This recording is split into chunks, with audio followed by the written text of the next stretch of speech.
লা ইলাহা ইল্লাল্লাহ। জিকির করলে গুনাহ হয়? জিকির করলে গুনাহ হবে নাকি? এটা কোনো পীর সাহেবের জিকির, চরমনাই পীর সাহেবের জিকির, জামাত ইসলামের, বিএনপির না, এই জিকির কোন দলীয় জিকির নয়।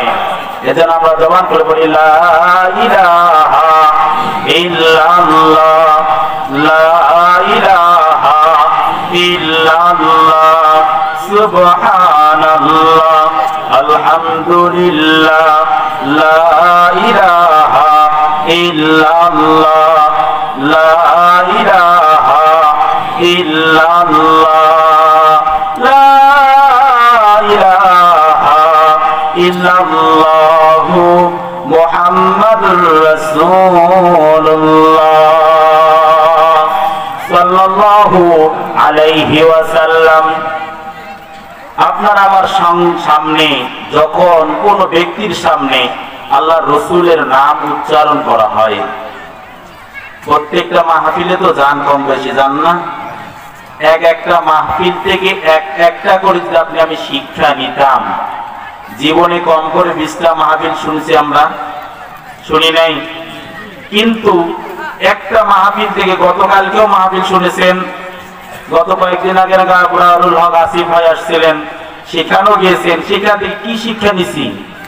প্রত্যেকটা মাহফিলে আমরা যদি যাই, যাবো শুধু বন্ধু বান্ধবদের সঙ্গে আড্ডা মারার জন্য নয়, যাবো ওখানে মেহমান বাড়ি আছে, একটু যাবো, খাওয়া দাওয়া হবে, সবার সঙ্গে দেখা সাক্ষাৎ হবে, এই জন্য যাবো আমরা, তাই না? এই উদ্দেশ্যে যাব না, সওয়াবের নিয়তে যাব। কিসের নিয়তে? সওয়াবের নিয়তে। এবং ওয়াইজ বক্তা যা বলে গভীর মনোযোগ সহকারে সেই কথাগুলোকে শ্রবণ করে ব্যক্তি জীবনে আমল করার নিয়তে আমি যাব। কিসের জন্য? কিসের জন্য? আমল করার জন্য। যখন বলনেওয়ালা বললেই গেল, আমি শুননেওয়ালা শুনেই আসলাম, আসার পর ভাই ওয়াজ কেমন হয়েছে, ওরে সুবহানাল্লাহ, বক্তা যা ফাটাফাটি, সেই রকম আওয়াজ, কিন্তু কি বলছে সেটা তো মনে নেই। এতগুলো কথা ভিতরে কি যে বলছে সেটা কি নাই, মনে নেই। তাহলে মনে না থাকলে হবে? একটা মাহফিল থেকে যাব, একটা শিক্ষা গ্রহণ করে আসবো। তাহলে আজকের মাহফিল আমরা এতটুকু শিক্ষা গ্রহণ করি যে যখন আপনার আমার সামনে আল্লাহ রসুলের নাম উচ্চারণ করা হবে, সঙ্গে সঙ্গে ওই ব্যক্তির উপর আল্লাহ রসুলের উপরে দরুদ পাঠ করা ওয়াজিব হয়ে যায়। রসুলের উপর দরুদ পাঠ করা কি হয়? আসতে বলেন, কি হয়? ওয়াজিব হয়। আর ওয়াজিব যদি কেউ ছুটে যায়, তার আমলনামায় গুনাহ লেখা হয়। আল্লাহর হাবিব সাল্লাল্লাহু আলাইহি ওয়াসাল্লাম জুমার দিন মিম্বারের মাঝে উঠতেছেন। ইমাম সাহেব যেই জায়গায় দাঁড়িয়ে খুতবা দেয়, এই জায়গাটাকে বলা হয় মিম্বার। কি বলা হয়? মিম্বার। কয়টা সিঁড়ি? 3টা সিঁড়ি। প্রথম সিঁড়ি, দ্বিতীয় সিঁড়ি, 3টা সিঁড়ি রয়েছেন। আল্লাহর হাবিব সাল্লাল্লাহু আলাইহি ওয়াসাল্লাম প্রথম সিঁড়িতে পা রাখলেন, রাখার পর বলতেছে আমিন। কি বলতেছেন? আমিন। দ্বিতীয় সিঁড়িতে পা রেখে বলতেছে আমিন। তৃতীয় সিঁড়িতে পা রাখার পর আল্লাহর হাবিব বলতেছে আমিন। সাহাবারা ছিলেন ইলম পিপাসু। সাহাবীরা কি ছিলেন? ইলম পিপাসু, ইলম অন্বেষণের জন্য তারা ব্যতিব্যস্ত থাকতেন। আল্লাহ রাসূল কখন কোন কথা কিভাবে বলতেছেন, এটা আমাদের জন্য শিক্ষা। আল্লাহ রাসূল সাল্লাল্লাহু আলাইহি ওয়াসাল্লাম হচ্ছেন আপনার আমার জন্য কি শিক্ষক। আপনার আমার জন্য কি শিক্ষক। আল্লাহর হাবিব সাল্লাল্লাহু আলাইহি ওয়াসাল্লাম যখন আমিন আমিন বলতেছেন, সাহাবারা অবাক হয়ে বলতেছে ইয়া রাসূলুল্লাহ সাল্লাল্লাহু আলাইহি ওয়াসাল্লাম, আপনি আমিন বলার কারণ কি আমরা বুঝলাম না।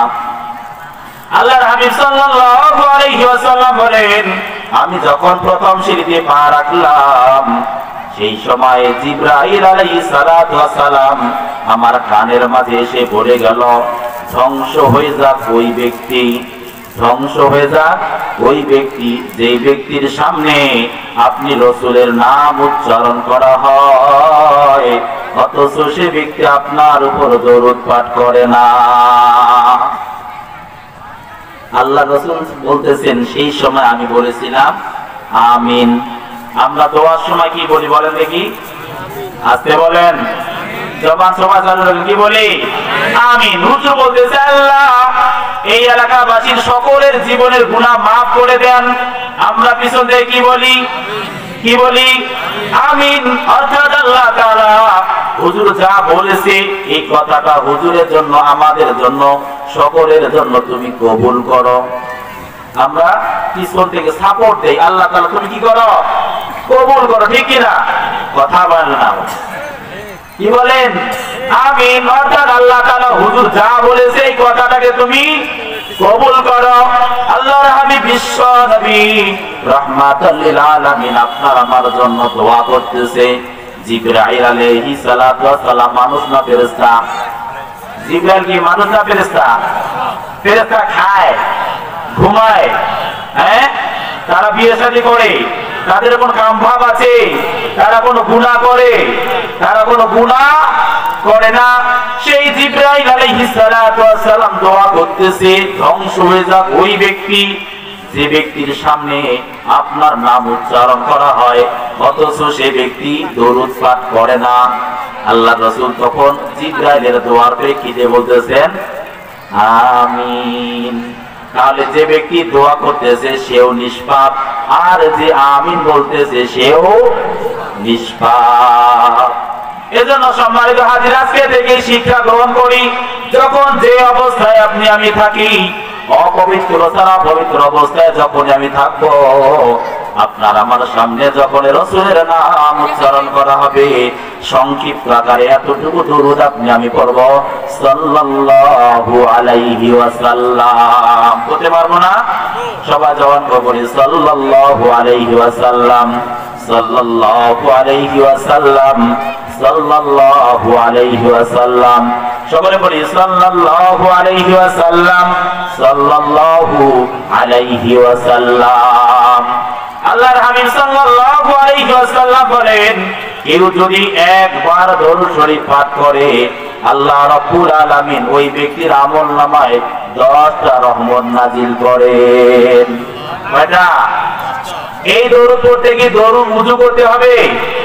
ওযু করতে হবে? হ্যাঁ, টুপি পরতে হবে, পাঞ্জাবি পরতে হবে না? চলতে ফিরতে উঠতে বসতে সব সময় সর্বহালতে আপনি আমি এই দরুদের আমল করতে পারি সাল্লাল্লাহু আলাইহি ওয়াসাল্লাম। যে কোনো কঠিন মুসিবতে আপনি আমি যখন পড়ব, যে কোনো কঠিন মুসিবতে আপনি আমি যখন পতিত হব, সঙ্গে সঙ্গে এই দরুদ শরীফের আমল করবেন। আল্লাহ চাহে তো ইনশাআল্লাহ আপনাকে ওই বিপদ থেকে আল্লাহ তাআলা হেফাজত করবেন। আমল করতে পারবো ইনশাআল্লাহ? হ্যাঁ, কে আমল করবো ইনশাআল্লাহ? হাত দেখি তো। লিল্লাহি তাকবীর, লিল্লাহি তাকবীর। কোরআন সুন্নাহর আলো, কোরআন সুন্নাহর আলো ঘরে বাহিরে জ্বালো। শুধু সংসদে জ্বাললে হবে না, ঘরে বাইরে সব জায়গায় জ্বালাইতে হবে। আপনার আমার ব্যক্তি জীবন, রাষ্ট্রীয় জীবন, সংসদীয় জীবন, সমস্ত জীবনে কোরআন এবং সুন্নাহর আলো যদি আপনার আমার ভিতরে থাকে, তাহলে আপনার আমার দ্বারা কখনো সুদ খাওয়া, ঘুষ খাওয়া, বেনামাজি থাকা সম্ভব হবে? আপনার আমার দ্বারা কখনো আপনার আমার আব্বা আম্মা লাঞ্ছিত হবে না? হবে? আপনার আমার একটা সন্তানকে যদি হাফেজে কোরআন বানাই, আলেম বানাই, দ্বীনি শিক্ষা শিক্ষিত করি, এই সন্তানের দ্বারা কখনো আপনি আমি লাঞ্ছিত হব না, অপমানিত হব না, অপদস্থ হব না।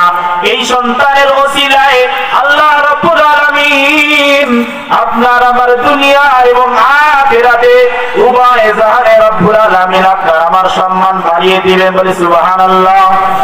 দুনিয়ায় আপনি আমি কত বড় ভাগ্যবান, যেই সন্তানের পিছনে হাজার হাজার মানুষ ইক্তেদা করে, ওই বাবা সবচেয়ে বড় ভাগ্যবান। আল্লাহর হাবিব সাল্লাল্লাহু আলাইহি ওয়াসাল্লাম বলেন, খায়রুকুম মান তাআল্লামাল কুরআনা ওয়া আল্লামা।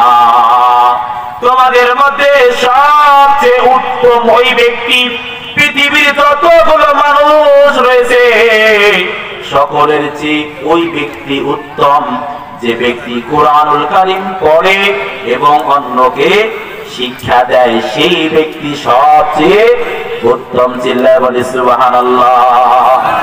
তাহলে আপনার আমার সন্তান সবচেয়ে উত্তম শিক্ষায় শিক্ষিত যদি করি, এই সন্তানের পিছনে হাজারো মানুষ ইক্তেদা করবে, হাজারো মানুষ এর পিছনে আমিন আমিন বলবে।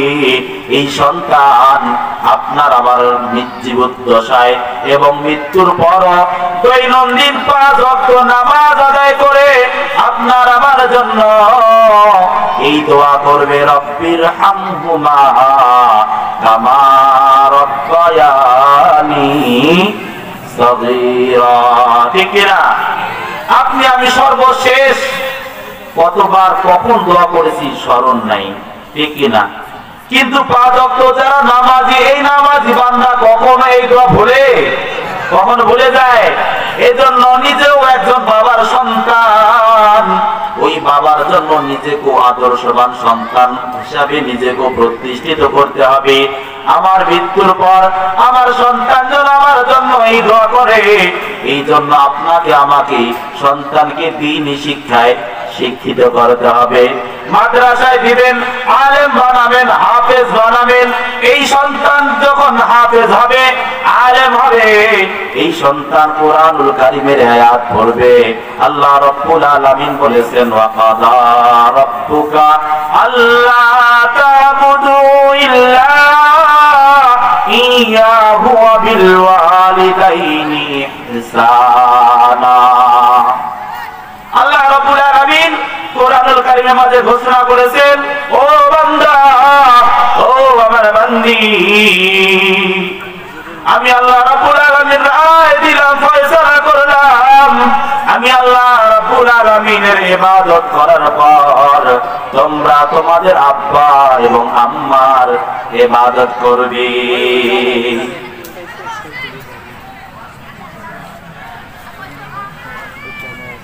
আল্লাহ রাব্বুল আলামিন তার ইবাদত করার পর রব্বুল আলামিন জিহাদের কথা বলেন নাই, হজের কথা বলেন নাই, যাকাতের কথা আর বলেন নাই।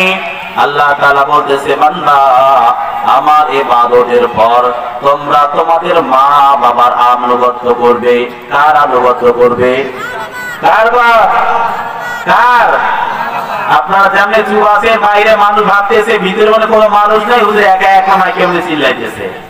আছেন আপনারা ভিতরে আছেন? বাইরে মানুষ একটু জানাতে লিল্লাহে তাকবীর, লিল্লাহে তাকবীর। বাইরে যে সমস্ত ভাইরা আমরা দাঁড়িয়ে রয়েছি, মেহেরবানি করে জান্নাতের বাগানের ভিতরে আসেন ভাই। বাইরে থেকে শোনা আর ভিতরে থেকে শোনা এক হবে? তখনই এক হবে না। এটা যে জান্নাতের বাগান, আল্লাহর হাবিব সাল্লাল্লাহু আলাইহি সাল্লামের ভাষ্য মতে এটা আছে কি জান্নাতের বাগান। যদিও এটা একটা ধান বাড়ি, তাই না? যদিও কিছু ধান বাড়ি, কিন্তু আজ এবং আগামী কালকের জন্য আল্লাহর হাবিবের ভাষ্য মতে এই জায়গাটা এখন জান্নাতের বাগান। এই জন্য বাহিরে আমরা যারা দাঁড়ায় রয়েছি, বিভিন্ন সময় আমরা গল্প আড্ডা আমরা সময় পাবো। এই জন্য মেহরবানিকে সকলকে উদাত্ত আহ্বান জানাচ্ছি, ভিতরে চলে আসি। প্রধান বক্তাও যা বলবে, বিশেষ বক্তাও তাই বলবে, ঠিক কিনা? যদিও এখানে আমার এলাকায় ধরলেই চলে, এটা আমার এলাকায় ধরলেই চলে। তো ছোটবেলায় এই জায়গা অনেক এখানে বেড়ে ওঠা আমার, যে এখানে আমার বাসায় অনেক যাতায়াত হয়েছে। এখানে ডাল ভাত আমার পেটের ভিতরে আছে, আলহামদুলিল্লাহ। আল্লাহ তাআলা কবুল করেছেন বিধায় আপনাদের সামনে আসা। আমি থাকি দিনাজপুরে, এখানে থাকি মোটামুটি 10 বছরের ওদিকে আছি। যদিও এদিকে বিশেষ বক্তা হিসেবে আছি, ওই এলাকায় যখন যাই এমনিতে আল্লাহ তাআলা আমাকেও ওই আপনাদের জাবেদ ওমর আজহারি আজকে বড় ভাই আসবেন, ওনার মতো আল্লাহ তাআলা আমাকেও দিয়ে আমরা বড় ভাই উঠি ইনশাআল্লাহ। আপনাদের দোয়ার ওসিলায় আল্লাহ তাআলা উঠায় বলে আলহামদুলিল্লাহ। তাহলে যে কথা বলতেছিলাম, আপনার সন্তানকে মাদ্রাসায় দিবেন, এই সন্তান মাদ্রাসায় শিখবে। কি শিখবে? আল্লাহ তাআলা হুকুম করেছে, বান্দা, আমার ইবাদত করার পর তোমরা তোমার আব্বা এবং আম্মার আনুগত্য করবে। মা বাবার সঙ্গে দুনিয়ার সবচেয়ে ভালো ব্যবহার তুমি যতটুকু জানো, সেই সবচেয়ে ভালো ব্যবহারটুকু তুমি তোমার আব্বা এবং আম্মার সঙ্গে করবে। তোমার ব্যবহারে তারা অতিষ্ঠ হয়ে কখনো উফ শব্দটাও যেন জবান দ্বারা বের না করে। সন্তান কি শিখবে? উফি ওয়ালা তানহারহুমা ওয়া কুল লাহুমা কাওলান কারীমা। ও বান্দা, কখনো তোমার আচরণে তোমার আব্বা এবং আম্মা যেন উফ শব্দটাও না করে। তোমার আব্বা আম্মা যদি তোমার উপর সন্তুষ্ট থাকে, তোমার আব্বা এবং আম্মা তোমার জন্য যেই দোয়া করবে, এই আল্লাহ তাআলা বলেন সেই দোয়া আমি সঙ্গে সঙ্গে কবুল করে নেব। বলে সুবহানাল্লাহ। সন্তান যখন পিতা মাতার জন্য, পিতা মাতা যখন সন্তানের জন্য দোয়া করে, আল্লাহ তাআলা বলেন মাঝখানে কোনো হিজাব কোনো পর্দা আমি রাখি না, সঙ্গে সঙ্গে সেই দোয়া কবুল করি। বলে সুবহানাল্লাহ। পিতা মাতা যখন সন্তানের জন্য দোয়া করে, এই জন্য আপনি আমি দেখা যায় যে অতিষ্ঠ হয়ে আপনি আমি বদদোয়া দেই যে এটা আমার কুলাঙ্গার ছেলে। কোন ছেলে? কুলাঙ্গার। এই কথা আবার বলা যাবে না।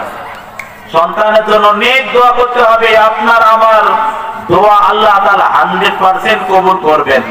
আল্লাহ তাআলা বলছেন যে মুস্তাজাবুদ দাওয়া, যে পিতা মাতা যখন যেই দোয়াই করে আল্লাহ তাআলা সেই দোয়া কবুল করে। আর আপনি যেমন সময় একটা বদদোয়া দিয়েছেন আপনার সন্তানের জন্য, সেই সময়তে আল্লাহ তাআলা যদি আপনার সন্তানের জন্য দোয়া কবুল করে নেয়, তাহলে আপনার আমারই মুসিবত, ঠিক কিনা? এই সন্তান যদি গাঁজাখোর হয়, মদখোর হয়, নেশাগ্রস্ত হয়, আপনি আমি অপদস্থ হব, লাঞ্ছিত হব, ঠিক কিনা? এই সন্তান যদি জাহান্নামে চলে যায়, এটাকে আপনি আমি কামনা করি যে সন্তান আবার কখনো জাহান্নামে যাবে? এটা কেউ চাই? কেউ চাই? কেউ চাই না। নিজেও জাহান্নামে যেতে চাই না, সন্তানকেও জাহান্নামে বানাইতে চাই না।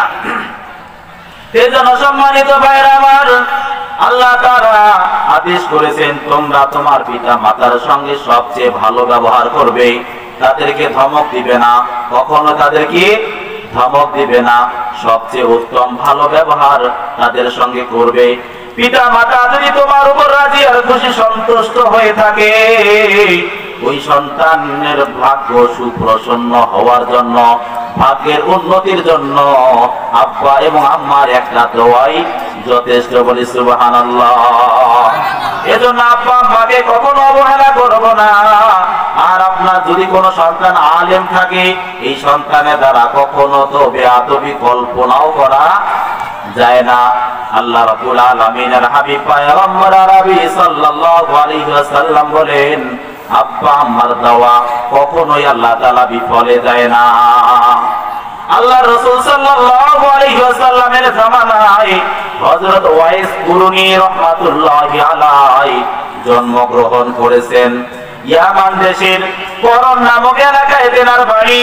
হযরতে ওয়াইস কুরুনী রাহমাতুল্লাহি আলাইহির কাছে সংবাদ চলে গেছে, মক্কায় আব্দুল্লাহর বেটা মুহাম্মদ সাল্লাল্লাহু আলাইহি ওয়াসাল্লাম নবুয়ত প্রাপ্ত হয়েছেন। আল্লাহ রাব্বুল আলামিন তাকে নবী করে পাঠিয়েছেন। এই সংবাদ শোনার পর হযরতে ওয়াইস কুরুনী রাহমাতুল্লাহি আলাইহি আল্লাহর রাসূলের কাছে চিঠি লিখলেন, ইয়া রাসূলুল্লাহি সাল্লাল্লাহু আলাইহি ওয়াসাল্লাম, ওগো আল্লাহর পয়গম্বর, ইয়ামান দেশের করন নামক এলাকা থেকে আমি ওয়াইস কুরুনী, আমার কানে সংবাদ এসেছে আপনি নবুয়ত প্রাপ্ত হয়েছেন।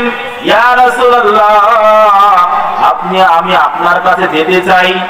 আমি আপনার কাছে যে আপনার হাতে ইসলাম ধর্ম গ্রহণ করতে চাই। আপনাকে দেখে আমি সাহাবীর মর্যাদা লাভ করতে চাই গো নবী। আল্লাহর হাবিব সাল্লাল্লাহু আলাইহি ওয়াসাল্লাম, কিন্তু আমি যেতে পারতেছি না, কেননা আমার মা অসুস্থ। আমার ঘরের মাঝে বৃদ্ধ মা রয়েছে, বৃদ্ধ মাকে দেখার মতো আর কেউ নাই। বৃদ্ধ মায়ের খেদমত করার দায়িত্ব আমি ওয়াইস কুরুনীর উপরে। আমি যদি আপনার সঙ্গে দেখা করতে যাই, আমার মাকে আমি খেদমত করতে পারবো না। আর আমার মায়ের খেদমত করার জন্য, দেখাশোনার জন্য বিকল্প আর কেউ নাই। ইয়া রাসূলুল্লাহ, আপনার অনুমতি চাই। আপনি যদি অনুমতি দেন আমি আপনার সঙ্গে যাইয়া আপনাকে দেখে আমি সাহাবীর মর্যাদা লাভ করতে চাই, বলি সুবহানাল্লাহ। আল্লাহর হাবিব সাল্লাল্লাহু আলাইহি ওয়াসাল্লামের কাছে যখন চিঠি আসলো, পয়গম্বর আরবি সাল্লাল্লাহু আলাইহি ওয়াসাল্লাম ফিডব্যাক দিলেন, চিঠির উত্তর পাঠিয়ে দিলেন, ওয়াইস করুনি, তোমার আমার এখানে আসার প্রয়োজন নাই, তুমি তোমার মার খেদমত করো। দিলে বলে সুবহানাল্লাহ।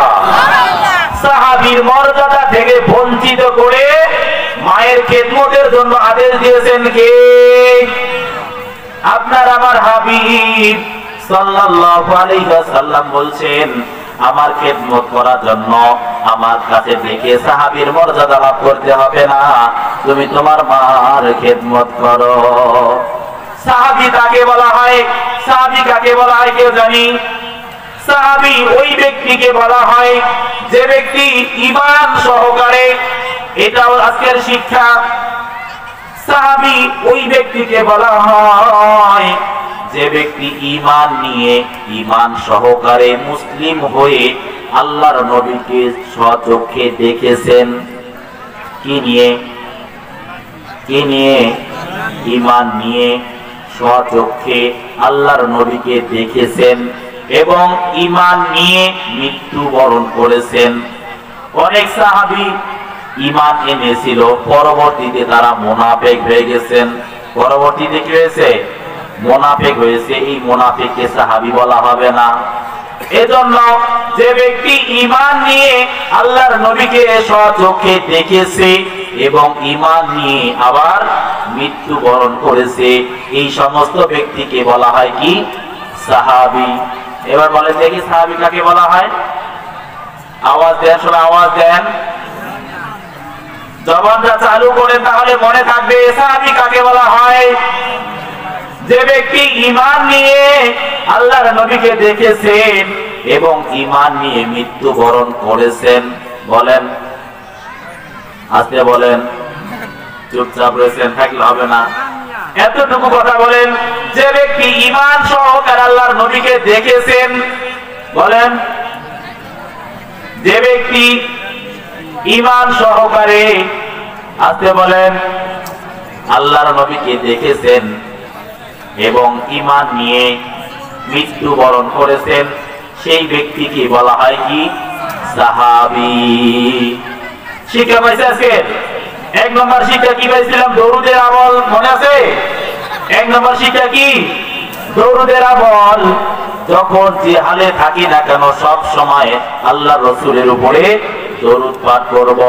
যে ব্যক্তি দরুদ পাঠ করে আল্লাহর হাবিব সাল্লাল্লাহু আলাইহি ওয়াসাল্লাম বলেন, ওই ব্যক্তির নাম, ঠিকানা, বাবার নাম, মায়ের নাম, সম্পূর্ণ ডিটেইলস ঠিকানা আমি রাসূলের কাছে পেশ করা হয়।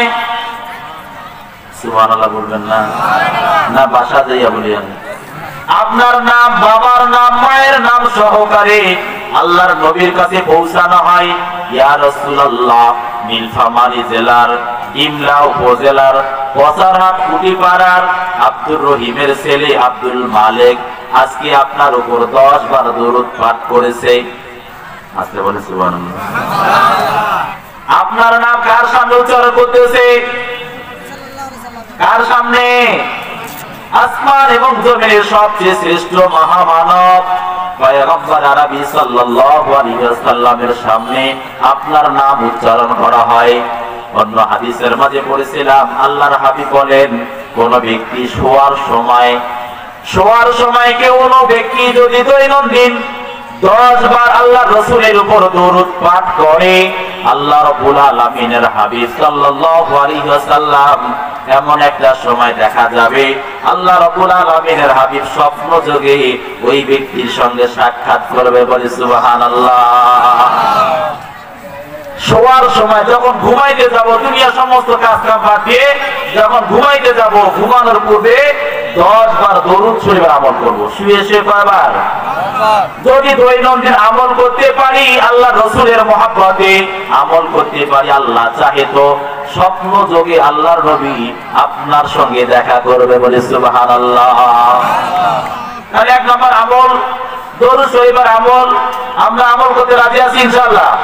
হ্যাঁ, কারা কারা রাজি আছি হাত দেখা ইনশাআল্লাহ।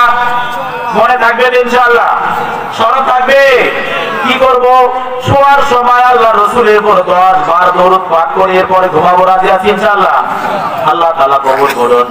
যদি 10 বার আমল করে ঘুমাই, আল্লাহর নবী স্বপ্ন যোগে আপনার আমার সঙ্গে সাক্ষাৎ করবে। বলি সুবহানাল্লাহ। আল্লাহর নবী যদি আপনার আমার সঙ্গে সাক্ষাৎ করে, কোন ব্যক্তির সঙ্গে যদি সাক্ষাৎ করে, আল্লাহর হাবিব সাল্লাল্লাহু আলাইহি ওয়াসাল্লাম বলেন, শয়তান আল্লাহ তাআলার সূরত ধারণ করে আপনার আমার সামনে স্বপ্ন জেগে আসতে পারে, কিন্তু শয়তান কখনো আল্লাহর নবীর চেহারা ধারণ করে কোন মানুষের সামনে উপস্থিত হতে পারে না। আর আপনি আসতে বলেন সুবহানাল্লাহ। যদি স্বপ্ন যোগে কেউ দেখে যে আমি রাসূল সাল্লাল্লাহু আলাইহি ওয়াসাল্লামকে দেখেছি, তাহলে সে অবশ্যই আল্লাহর নবীকেই দেখেছে। বলি সুবহানাল্লাহ। আর আল্লাহর নবীকে যে চোখ দেখবে, ওই চোখ জিন্দেগিতে জাহান্নামের আগুনে পড়বে না। তাহলে আপনি আমি সবাই জাহান্নাম থেকে বাঁচতে চাই, ঠিক কিনা? হ্যাঁ, সবাই জাহান্নাম থেকে বাঁচতে চাই। কোন আমলের ওসিলায় আল্লাহ তাআলা আমাদেরকে জাহান্নাম থেকে বাঁচাবে আল্লাহ তাআলাই ভালো জানে। এজন্য আমাদেরকে চেষ্টা করতে হবে, নামাজের আমল দ্বারা হোক, রোজার আমল দ্বারা, হজের আমল দ্বারা, যাকাতের আমল দ্বারা, দান সদকার আমল দ্বারা, যে কোনো একটা দানের ওসিলায়, যে কোনো একটা আমলের ওসিলায় আল্লাহ তাআলা যেন আমাকে যেন জাহান্নাম থেকে জান্নাত দান করে। বলি সুবহানাল্লাহ। চেষ্টা করতে হবে না? চেষ্টা করতে হবে না? সব দিক থেকে আমাদেরকে চেষ্টা করতে হবে, যাতে করে আমার এই বদ আমলের ওসিলায় আমাকে যেন জাহান্নাম যেতে না হয়। কেননা দুনিয়া ক্ষণস্থায়ী। দুনিয়া কি? ক্ষণস্থায়ী, কিন্তু চিরস্থায়ী কি? আখিরাত। আখিরাত কি? চিরস্থায়ী। আপনি আমি যেই বাসার মাঝে বসবাস করি, এই বাসার মালিককে, এই বাসার মালিককে আপনি, তাই না? কিন্তু আপনাকে যদি জিজ্ঞাসা করি এই বাসার মালিক 50 বছর পূর্বে কে ছিল, আপনিও জবাব দিলেন 50 বছর পূর্বে আমার আব্বা জান ছিল এই বাড়ির মালিক, ঠিক না? 50 বছর পূর্বে এই বাড়ির মালিক কে বলে কেউ যদি জিজ্ঞাসা করতো, আপনার বাবার নাম বলতো। তারও 50 বছর পূর্বে যদি কেউ জিজ্ঞাসা করতো এই বাসার মালিক কে, তখন জবাব দিতাম কি এই বাড়ির আপনার দাদার নাম বলা হইতো, যে এই বাড়ির মালিক কে? আমার দাদা জান, ঠিক কিনা? কিন্তু বর্তমান যদি আপনাকে আমাকে জিজ্ঞাসা করা হয় এই বাড়ির মালিক কে, আপনি আমি গর্বের সহিত বলি এই বাড়ির মালিক আমি, ঠিক না? কিন্তু এমন একটা দিন আসবে যেই দিন আপনি আমি থাকবো না, আপনার আমার ছেলে সন্তান এই বাড়ির মালিক হয়ে যাবে, ঠিক কিনা? ওই আবার 50 বছর পর দেখা যাবে আপনার আদরের সন্তান আর ওই বাসার মালিক নয়, আপনার বাসার সন্তান আর আপনার বাড়ির মালিক নাই, আপনার নাতি পুতি সেই বাড়ির মালিক হবে, ঠিক কিনা? কিন্তু চিন্তা করে দেখেন, আপনার দাদা চলে গেছে, দাদার বাবা চলে গেছে, তার বাবা চলে গেছে, আমরা অনেকে বাবাকে হারিয়েছি। একটা দিনের জন্য আমাদের বাবা কি কবর থেকে ফিরে এসেছে? ফিরে এসেছে? আশা করা যায় যে আপনার মৃত্যুর আগে বাবা কবর থেকে ফিরে আসবে? আশা করা যায়? আশা করা যায়? আশা করা যায় না। কেননা আখিরাত হলো চিরস্থায়ী, দুনিয়া হলো ক্ষণস্থায়ী। এই দুনিয়ার শুরু হয়েছে, শেষ হয়ে যাবে, আখিরাতের শুরু হবে আর শেষ হবে না। আখিরাতের শুরু হবে আর কি হবে না? শেষ হবে না। দুনিয়ার এই ক্ষণস্থায়ী বাড়ির মাঝে আপনি আমি খাট, সোফা, আলমারি দিয়ে ঘরটাকে সুসজ্জিত করলাম, ঠিক কিনা? হ্যাঁ, সামান্য সময়ের জন্য ঘরটাকে কত সুন্দর করে সাজায়া গুছাইয়া রাখলাম, কিন্তু অনন্ত অসীম কাল যেই কবরের মাঝে আপনাকে আমাকে থাকতে হবে, সেই কবরের জন্য কতটুকু প্রস্তুতি নিয়েছি? হ্যাঁ, প্রস্তুতি নিয়েছেন তো ইনশাআল্লাহ? কবরের জন্য সবাই যাওয়ার জন্য রেডি আছি তো? হ্যাঁ, রেডি আছি। আচ্ছা বলেন তো, আল্লাহ তাআলা না করুন আজকে রাতে আপনার মৃত্যু হলো, একটু খেয়াল করে দেখেন, আজকে রাতে আপনার মৃত্যু হয়েছে, মৃত্যু হওয়ার পর মসজিদের মাইক থেকে এলান হবে আব্দুল্লাহর বাবা আর এই দুনিয়ার জমিনে নাই। সকাল রাত্রিবেলা মারা গেছেন, সকাল 10টায় জানাজা, 11টার সময় আপনার আমার দাফন কাফন সম্পূর্ণ হলো। একজন মাইয়িতকে দাফন করার সময় আপনি আমি বলতেছি বিসমিল্লাহি ওয়া আলা মিল্লাতি কি বলি রাসূলুল্লাহ, আল্লাহর নামে রাসূলের গাড়িতে উঠাই দিলাম। ঠিক না? আল্লাহর নামে রাসূলের গাড়িতে উঠাই দিলাম। যেই ছেলেটা সারা জীবন আল্লাহর রাসূলের বিরোধিতা করলো, সারা জীবন আল্লাহর রাসূলের গাড়ি মোবারক কাটলো, ওই নিদারিয়া বেনামাজিকে আপনি আমি কবরের মাঝে শায়িত করতেছি বিসমিল্লাহি ওয়া আলা মিল্লাতি রাসূলিল্লাহ, আল্লাহর নামে রাসূলের গাড়িতে উঠাই দিলাম। ইয়া রাসূলুল্লাহ, এই লাশটা আজকে থেকে আপনার। সারা জীবন আপনি আল্লাহ রাসূলের দল করলেন না, আর মৃত্যুর পর আপনার মরা লাশকে আল্লাহ রাসূল গ্রহণ করবে, মনে হয় গ্রহণ করবে। এরপরে মালাকুল মাউত আজরাইল আলাইহিস সালাতু ওয়াস সালাম আসার পর আপনার মৃত্যু হয়ে গেল, দাফন কাফন সম্পূর্ণ হলো। এরপরে কবরের মাঝে সওয়ালের জবাব শুরু হবে কি হবে না? হ্যাঁ, যদি ইমানদার হয়ে থাকি তাহলে কবরের মাঝে সওয়ালের জবাব দেওয়া সহজ হবে, আর যদি বেনামাজি ফাসিক ফুজ্জার হয় তাহলে ওই কবরের আযাবের আপনি আমি উত্তর, সওয়ালের জবাবের আপনি আমি জবাব দিতে পারবো না। ঠিক কি না?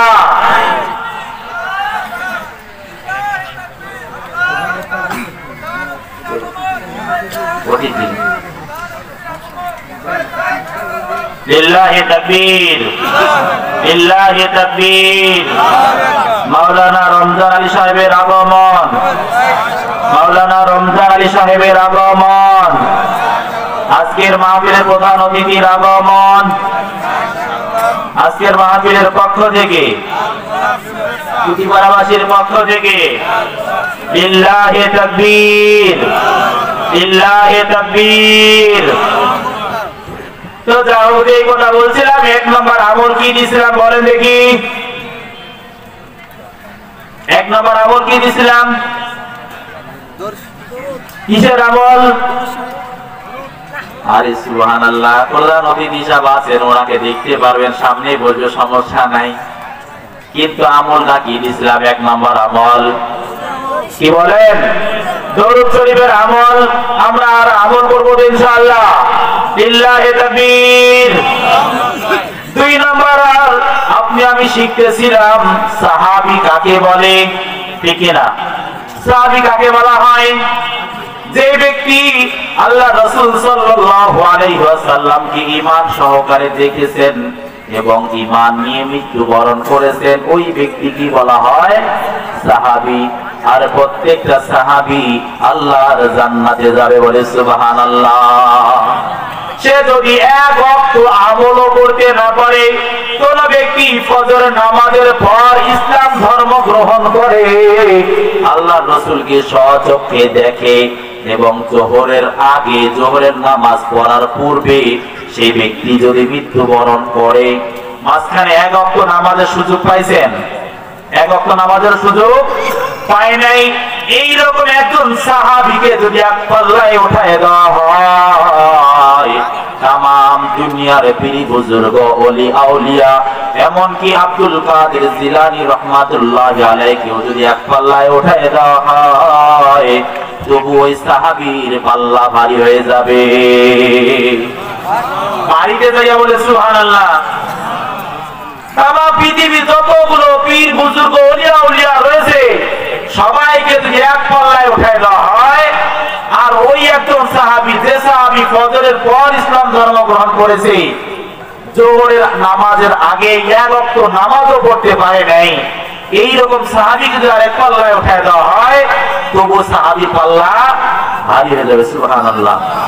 এই সাহাবীর মর্যাদা থেকে বঞ্চিত করে আল্লাহর হাবিব আদেশ দিলেন, তুমি তোমার মায়ের খেদমত করো। কাকে আদেশ দিচ্ছেন? এত বড় একটা মর্যাদা থেকে বঞ্চিত করে মায়ের খেদমতের জন্য আল্লাহর হাবিব আদেশ করতেছেন, তোমরা তোমার মায়ের খেদমত করো। ওরে ওয়াজ করুনি, আমার এখানে আসার দরকার নাই। নয়, তুমি তোমার মার খেদমত করো। তাহলে বুঝতে হবে সাহাবিয়াতের মর্যাদা লাভ করা থেকে আল্লাহ রাসূল বঞ্চিত করে এখানে মায়ের খেদমতকে আল্লাহ রাসূল বেশি গুরুত্ব দিয়েছেন। বলে সুবহানাল্লাহ। এই জন্য আল্লাহ রাব্বুল আলামিনও স্বয়ং আল্লাহ তাআলা বলতেছেন আমার ইবাদতের পর তোমরা তোমাদের মা বাবার খেদমত করবে, মা বাবার ইবাদত করবে। আল্লাহর হাবিব এখানে সাহাবীর মর্যাদা থেকে তাকে বঞ্চিত করে তাকে মায়ের খেদমতের জন্য নির্দেশ দিলেন। তাহলে ব্যাপারটা বুঝতে হবে আল্লাহর হাবিব সাল্লাল্লাহু আলাইহি ওয়াসাল্লাম বলছেন মা বাবার খেদমত করো, আল্লাহ তাআলাও বলতেছেন মা বাবার খেদমত করো। কেননা মা বাবা যদি আপনার আমার জন্য দোয়া করে বা বদদোয়া করে, দুই দোয়াই আল্লাহ রাব্বুল আলামিন কবুল করে নেয়। এজন্য মা বাবার সঙ্গে নাফরমানি করা যাবে? মা বাবার সঙ্গে কখন নাফরমানি করব? স্ত্রী যদি একটা চলে যায় আরো 10টা স্ত্রী পাওয়া যাবে, ঠিক না? একটা স্ত্রী মারা গেল, বিয়ে করলেন, আরেকটা স্ত্রী হলো, ওই স্ত্রী মারা গেল, আরেকটা স্ত্রী বিয়ে শাদী করলে হবে। কিন্তু আল্লাহ একবার যদি এই দুনিয়াতে আপনার আমার আব্বা আম্মা যদি একবার চলে যায় তাহলে কত বড় নিয়ামত আপনি আমি হারাবো কল্পনা করতে পারেন? আল্লাহর হাবিব সাল্লাল্লাহু আলাইহি ওয়াসাল্লামের সাহাবী বলেন আল্লাহ রাসূল সাল্লাল্লাহু আলাইহি ওয়াসাল্লাম বলেছেন কোন সন্তান যদি তার আব্বা এবং আম্মার চেহারার দিকে ভালোবাসার নজরে নেক দৃষ্টিতে একবার তাকায় আল্লাহ রাব্বুল আলামিন ওই বান্দার আমলনামায় একটা মকবুল হজের সওয়াব লিখে দেয়। কিসের সওয়াব? হজের সওয়াব। হজ একটা ইবাদত, নামাজ একটা ইবাদত। হজ একজন মানুষের উপরে জীবনে একবার ফরজ হয়। হজ কতবার ফরজ হয়? আসতে বলেন। জীবনে একবার। সারা জীবনে কয়বার? একবার। সবার জন্য নয়, সবার উপরে হজ ফরজ। যে ব্যক্তি বাসা থেকে বাইতুল্লাহ পর্যন্ত যাওয়া আসার মতো খরচ বহন করার মতো যাদের সামর্থ্য রয়েছে এই ব্যক্তির উপরে জীবনে একবার হজ করা কি ফরজ? কয়বার? সেটাও বছরে প্রতিদিন চাইলেও আপনি আমি করতে পারবো না। প্রতিদিন হজ করতে যেতে পারবো? হ্যাঁ, বছরের নির্দিষ্ট একটা মাস জিলহজ মাসের নির্দিষ্ট দিনে 9, 10, 11 এই 3 দিনের ভিতরে আপনাকে আমাকে হজ সম্পাদন করতে হবে, ঠিক কিনা? লক্ষ লক্ষ টাকা খরচ করে বর্তমান বাজারে 4.5 লক্ষ টাকা খরচ করে বাইতুল্লাহ গেলেন, যাওয়ার পর আপনার আমার হজ কবুল হবে, হতেও পারে নাও হতে পারে 50%। এই যে লক্ষ টাকা খরচ করে বাইতুল্লাহ গেলেন, হজ করলেন, হজ কবুল হতেও পারে নাও হতে পারে। কেন না কবুল হবে না? আমি লক্ষ টাকা খরচ করে হজ করতে গেলাম, এখন দেখতে হবে আমার এই টাকাটা হালাল না হারাম। এই 4 লক্ষ টাকার মাঝে 1 টাকা যদি আপনার আমার হারাম থাকে ওই ব্যক্তি নিজেই লিখে দিতে পারবে তার হজ কবুল হবে না। কেননা হারাম ইনকাম দিয়ে হজ করলে হজের কোনো লাভ নাই, হজের কোনো লাভ নেই। আবার যে পাঞ্জাবিটা পরেছেন, যে পোশাকটা পরিধান করে বাইতুল্লাহ গেলেন, এই পাঞ্জাবিটা যদি 1000 টাকায় ক্রয় করে থাকেন, আল্লাহর হাবিব সাল্লাল্লাহু আলাইহি ওয়াসাল্লাম বলেন কেউ যদি 999 দিরহাম দিয়ে একটা পাঞ্জাবি ক্রয় করে, কত টাকা? কত টাকা? 999 দিরহাম দিয়ে একটা পাঞ্জাবি ক্রয় করে, একটা দিরহাম যদি হারাম থাকে তাহলে সম্পূর্ণ পাঞ্জাবিটাই তার জন্য নাপাক। বাসার মাঝে মেহমান আইছে, খাইতে দিছেন, একটা টেবিলের মাঝে সুন্দর মতো গোল প্লেটের মাঝে খাইতে দিছেন, এখানে গরুর গোস্ত, খাসির গোস্ত, মুরগির গোস্ত, মাছের ফ্রাই, পোলাও, ফরমা সবকিছু দিছেন। এক সাইডে আপনার বাচ্চার একটা যে পাতলা পায়খানা এখানে দিয়ে দেন, বলেন ওই মেহমান কি খানাটা গ্রহণ করবে? করবে? হ্যাঁ, 10 লিটার গরুর দুধ, এই গরুর দুধের মাঝে আপনার গাভী যখন পেশাব করে এক ফোঁটা পেশাব যদি সেই জায়গায় দেওয়া হয় সম্পূর্ণ দুধ কি হালাল না হারাম?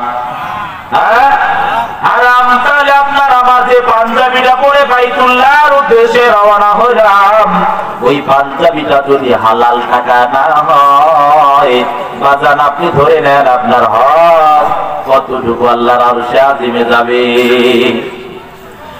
পেয়ারা ভাইরা আমার এরপর আপনার টাকা হালাল, পাঞ্জাবি হালাল, সমস্ত হালাল টাকায় আপনি আমি করলাম, সমস্ত কিছু ঠিক আছে, কিন্তু বাইতুল্লাহ যাওয়ার উদ্দেশ্যটা কি? বাইতুল্লাহ যাওয়ার আপনার আমার যদি উদ্দেশ্য হয় মানুষকে দেখানোর উদ্দেশ্য, এলাকায় অনেক চুরি চামারি করেছি, অনেক চুরি বাটপারি করেছিলাম, মানুষজন বিভিন্ন নামে আমাকে ডাকে, আমার এত ধন সম্পদ, আমি যদি বাইতুল্লাহ না যাই, হজ করতে না যাই, মানুষজন কি বলবে? কি বলবে? মানুষজন কি বলবে? মানুষকে খুশি করার উদ্দেশ্যে সেই ব্যক্তি বাইতুল্লাহর উদ্দেশ্যে রওনা হয়, তাহলে বলেন যেই ইবাদত মানুষকে দেখানোর জন্য হয় সেই ইবাদতকে আল্লাহ তাআলা কবুল করবেন? আস্তে বলেন। মানুষকে দেখানোর জন্য কোন কাজ যদি হয়ে থাকে, ইবাদত বলতে একমাত্র খুশি থাকবে কার? যে কোনো ইবাদত করি সন্তুষ্ট হবে কার? কুরবানি করবো কার সন্তুষ্টির জন্য? নামাজ করবো কার সন্তুষ্টির জন্য? হজ করবো কার সন্তুষ্টির জন্য? নামাজ করবো কার সন্তুষ্টির জন্য? যা ইবাদত করি সমস্ত কিছু থাকবে একমাত্র আল্লাহর সন্তুষ্টির জন্য। আল্লাহর সন্তুষ্টি না হয়ে যদি মানুষকে সন্তুষ্টির জন্য হয়ে থাকে, মানুষকে দেখানোর উদ্দেশ্যে যদি আপনার আমার ইবাদত হয়ে থাকে, ধরে নেন বন্ধু আপনার ওই ইবাদত আল্লাহ তাআলা কবুল করবে না। আল্লাহর হাবিব সাল্লাল্লাহু আলাইহি ওয়াসাল্লাম বলেছেন, কোন ব্যক্তি যদি তার আব্বা এবং আম্মার চেহারার দিকে একবার ভালোবাসার নজরে তাকায়, আল্লাহ রাব্বুল আলামিনের হাবিব বলেন ওই ব্যক্তির আমলনামায় আল্লাহ তাআলা একটা মকবুল হজের সওয়াব লিখে দেন। এখানে কোনো লৌকিকতা নাই, কোনো এখানে টাকা পয়সার ব্যাপার নাই। আছে টাকা পয়সার কোনো ব্যাপার আছে? ভালোবেসে মহব্বত সহকারে আব্বা এবং আম্মার দিকে তাকায় রয়েছি, আল্লাহর হাবিব বলেন আপনার আমলনামায় একটা হজের সওয়াব লিখে দিবেন। সাহাবী প্রশ্ন করলেন, ইয়া রাসূলুল্লাহ সাল্লাল্লাহু আলাইহি ওয়াসাল্লাম, কেউ যদি দুইবার তাকায়, আল্লাহর হাবিব বলেন দুইটা কবুল হজের সওয়াব। কেউ যদি তিনবার তাকায়, আল্লাহর হাবিব বলেন তিনটা কবুল হজের সওয়াব। কেউ যদি চারবার তাকায়, আল্লাহর হাবিব সাল্লাল্লাহু আলাইহি ওয়াসাল্লাম বলেন চারটা কবুল হজের সওয়াব আল্লাহ তাআলা তাকে দান করবেন।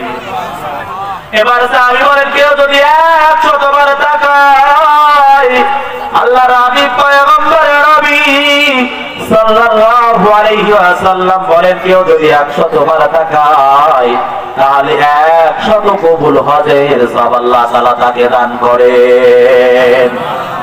বাসায় যাইয়া পড়ে সুবহানাল্লাহ, ঘরে বসে বসে কবুল হজের সওয়াব আল্লাহ তাআলা দিতেছেন কার বিনিময়ে? কার জন্য? আব্বা এবং আম্মার জন্য। এই যদি ভালোবাসার নজরে শ্বশুরের দিকে তাকাই, কবুল হজের সওয়াব পাবো, নফল হজের সওয়াব পাবো। শাশুড়ির দিকে যদি তাকাই, নফল হজের সওয়াব তো পাবো অবশ্যই। হ্যাঁ, স্ত্রীর দিকে যদি তাকাই, কবুল হজের সওয়াব পাবো। স্ত্রীর দিকে যদি তাকাই, ভালোবাসার সঙ্গে যদি একই প্লেটে খানা খাই, আল্লাহ রাব্বুল আলামিন বলেন সগীরা গুনাহগুলো আল্লাহ তাআলা মাফ করে দিবেন। স্ত্রীকে যদি এক লোকমা খানা কেউ যদি খাইয়ে দেয়, স্ত্রীকে এক লোকমা, লোকমা বোঝেন তো? হ্যাঁ, একটা কি বলে গাছ না, এক গাছ বা একটা কল এক লোকমা যদি খাইয়ে দেয়, এটা তার জন্য আল্লাহ রাব্বুল আলামিন সদকা হিসেবে লিখে দেন। সুবহানাল্লাহ। কিন্তু হজের সওয়াব একমাত্র এই দুইটা নিয়ামত আব্বা এবং আম্মা, এই দুই নিয়ামতের মাঝে আল্লাহ রাব্বুল আলামিন রেখেছেন। এই জন্য সম্মানিত ভাইরা আমার, যতদিন আব্বা এবং আম্মাকে আল্লাহ তাআলা হায়াতে রেখেছে কখনো তাদেরকে পৃথক করে দেব না। রাজি আছি ইনশাআল্লাহ? রাজি আছি ইনশাআল্লাহ? যারা আমরা স্ত্রীর কুবুদ্ধি শুনে, কুপরামর্শ শুনে আমরা যারা মা বাবাকে আলাদা করে দিয়েছি ভবিষ্যৎ করার লক্ষ্যে, আমার সন্তানের জন্য মাহফিল থেকে মিঠাই খাওয়ার জিনিস বাচ্চার জন্য নিয়ে গেলাম, কাছের ঘরে শুয়ে মা দুপুনি চাইয়া রয়েছে, আরে সন্তান তোর সন্তানের জন্য আনলি, আমিও তো এখন ছোট বাচ্চার মতো হয়ে গেছি, ঠিক কিনা? মা বাবা আপনার আমার দিকে তাকিয়ে থাকে, মা বাবাকে না দিয়া সন্তানকে দেন। কিন্তু রে ভাই, আপনি আমি ছোট ছিলাম, আপনি আমি যেমনি ভাবে আপনার আমার সন্তানের জন্য আবেল কমলা বেদনা স্যাম্পল নিয়ে যাই, সেই সময় আপনার আমার আব্বা আম্মা দরিদ্র ছিল, তারাও চেষ্টা করেছে তাদের সর্বোচ্চটা দিয়ে আপনাকে আমাকে খুশি করার জন্য, ঠিক কিনা? এই জন্য আব্বা আম্মাকে ভুলে দেওয়া যাবে? আব্বা আম্মাকে ভুলে দেওয়া যাবে না। আব্বা আম্মাকে যদি আপনি পৃথক করে দেই, তাহলে আব্বা আম্মা আপনার জন্য দোয়া করবে, দোয়া করবে, হ্যাঁ, দিল থেকে দোয়া করবে। আপনি আমি যে আব্বা আম্মাকে সন্তুষ্ট করতে না পারি, আল্লাহ রাব্বুল আলামিনের হাবিব সাল্লাল্লাহু আলাইহি ওয়াসাল্লাম বলেন, আব্বা আম্মা যদি আপনার আমার নামে বদদোয়া করে, কোন দোয়া করে? বদদোয়া করে। আপনাকে আমাকে যদি দিল থেকে ত্যায্য করে, জবান দ্বারা উচ্চারণ না করুক, দিল থেকে আপনার প্রতি যদি ঘৃণা আসে, আপনি আমি পিতা মাতার অবাধ্য সন্তান। পিতা মাতার কোন সন্তান? কেউ সন্তান। আর আল্লাহর হাবিব সাল্লাল্লাহু আলাইহি ওয়াসাল্লাম বলেছেন, পিতা মাতার অবাধ্য সন্তানের কোনো ইবাদত আল্লাহ তাআলা কবুল করেন না। কোন দোয়া? পিতা মাতার অবাধ্য হওয়া যাবে? হ্যাঁ, এমনকি লাইলাতুল কদরের রাতেও সমস্ত ব্যক্তির দোয়া আল্লাহ তাআলা কবুল করেন। কিন্তু কয়েক শ্রেণীর মানুষ, মদ্যপ, সুদখোর, ঘুষখোর, জেনাকার, পিতা মাতার অবাধ্য সন্তান যদি লাইলাতুল কদরের রাতেও দোয়া করে, আল্লাহ তাআলা সেই দোয়া কবুল করেন না। তাহলে পিতা মাতার অবাধ্য হওয়া যাবে? হ্যাঁ। তাহলে বিয়ে শাদী করার 2-4 মাস পর বউ কান পরা দেয়, তোমার মা ভালো না, তোমার মা আগিনা বাড়ি শান্তে না, দেয় না? কান পরা দেয়, হ্যাঁ, বাসায় থাকে না, সারাদিন টোটো করে মানুষের বাড়ি বাড়ি বেড়ায়। কেন? এমনা তরকারি কাটি দেওয়া পায় না? তোমার মা ওখানে মানুষের বাড়ি বাড়ি ঘুরে বেড়ায়। বউকে কটা ভাষা বলে দেবেন, আমার মা ঠ্যাঙ্গের উপর পাও উঠিয়া বসে খাবে, তোর যদি থাকার ইচ্ছা করে থাক, নয়তো ভাগ। কি না? বউয়ের কথা বলে যে মাকে অত্যাচার করা যাবে? মা তোর বৌমার সাথে এরকম করছিস কেন? মুই তো বাড়িতে আসল না, তোর বৌমা কেন বকছিস? শ্বশুর শাশুড়ি ঝগড়া লাগে না? বৌমা শাশুড়ির মধ্যে ঝগড়া লাগে না? মনে হয় না এমন কোন বাড়ি বাকি আছে যে ঝগড়া লাগে না। কেন নয়? ভারতের স্টার জলসার জি বাংলা সংসারের মাঝে লাগাই দিয়া গেছে আমাদের, তাই না?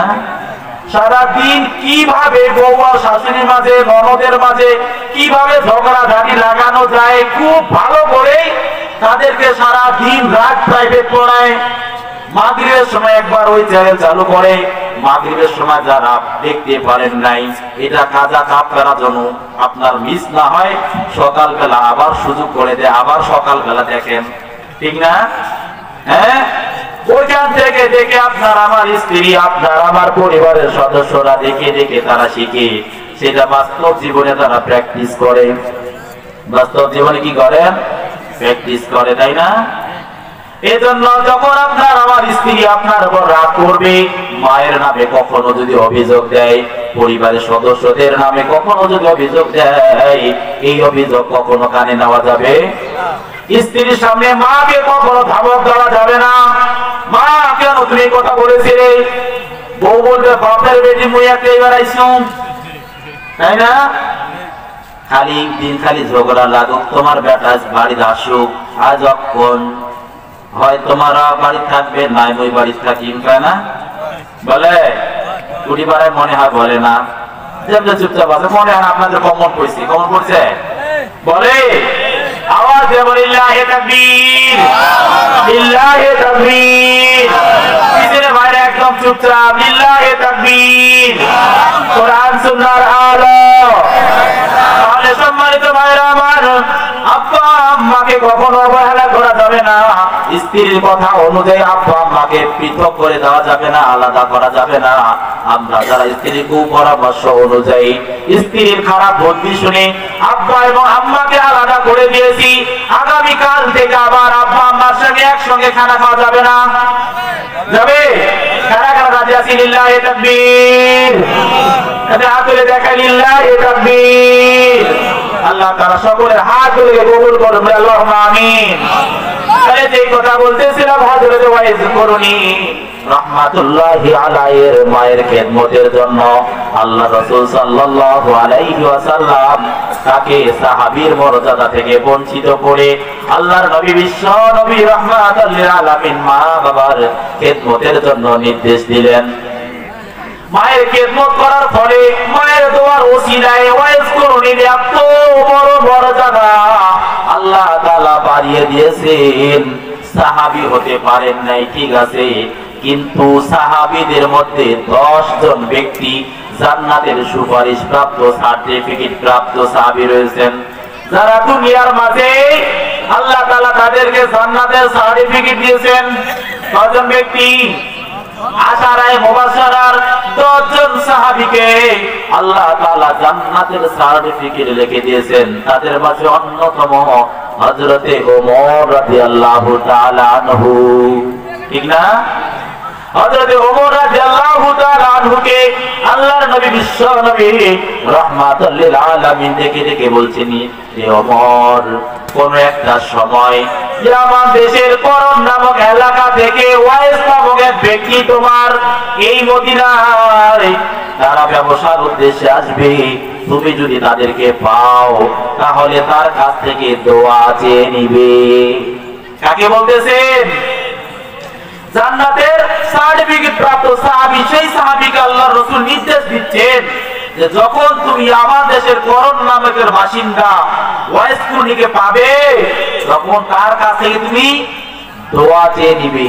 কেননা আল্লাহ রাব্বুল আলামিন তার মর্যাদা এত গুণে বাড়িয়ে দিয়েছেন যে ওয়াইস কুরনি যখন যে দোয়া করবে আল্লাহ রাব্বুল আলামিন সেই দোয়া কবুল করে নেবে। বলে সুবহানাল্লাহ।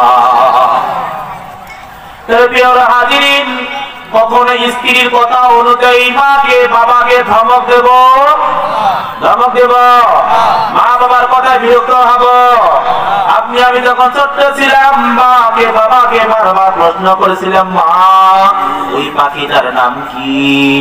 মা বলেছিল যার নাম কাক। আবারও প্রশ্ন করেছিলাম, মা ওই পাখিটার নাম কি? মা একবার দুইবার নয় 10 বার জিজ্ঞাসা করে মাকে বিরক্ত করেছি, মা ওই পাখিটার নাম কি? মা বলেছিল কাক।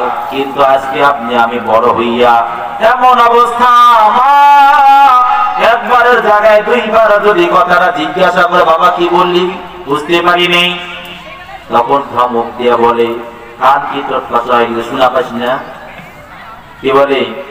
কয়বার শোনা পাস না কথা? কে ধমক দেয় না? কয়বার 3 বারের কথা তুই শোনা পাস না কথা মন? ধমক দেওয়া যাবে? আরে ভাই আমি ওই এলাকারে শুন, সমস্যা নেই। আমি ওই এলাকারে কি আপনাদের বেটি, এই যে ইমদাদুল মামা, এই পাশের বাসা আমার মামার বাসা, পাশের যে সামনে দেখতে পাচ্ছেন ইমদাদুল হক আমার আপন মামা। আলহামদুলিল্লাহ। তাহলে একবার জায়গায় 3 বার প্রশ্ন করার কারণে আপনি আমি কি ধমক দিয়ে কথা বলি? ধমক দেওয়া যাবে? স্ত্রীর কথা অনুযায়ী মাকে পৃথক করা যাবে? মাকে আলাদা করা যাবে? কথা বলে না, আলাদা করা যাবে? আজকে আমরা মাহফিল ওয়াজ হই, এতটুকু শিক্ষা গ্রহণ করি। আজকে থেকে আর কখনো এই আপনার আমার যেই ব্যক্তির দিকে তাকালে আল্লাহ তাআলা কবুল হজের সব লিখে দেন, এই মাকে কখনো আমি আলাদা করব আলাদা করব। হ্যাঁ, পরিবারের সদস্যের জন্য যখন কোনো কিছু বাহির থেকে নিয়ে আসবো, সঙ্গে সঙ্গে মা বাবার পছন্দের কোনো খাবার আমি নিয়ে আসবো। তারা যে ইনশাআল্লাহ। এই যে কনকনে শীতের রাত, এই কনকনে শীতের সময় বিদেশ থেকে আমি কম্বল এনেছি, জাজিম বক্স খাটের উপরে ঘুমাই, কিন্তু মা ওই গোল ঘরের মাঝে, কুপড়ি ঘরের মাঝে মা কি করে সেরা খেতা নিয়ে কোকড়া লেগে থাকে, ঠিক না? কিন্তু আমি স্ত্রীকে নিয়ে আরামে ঘুমাই।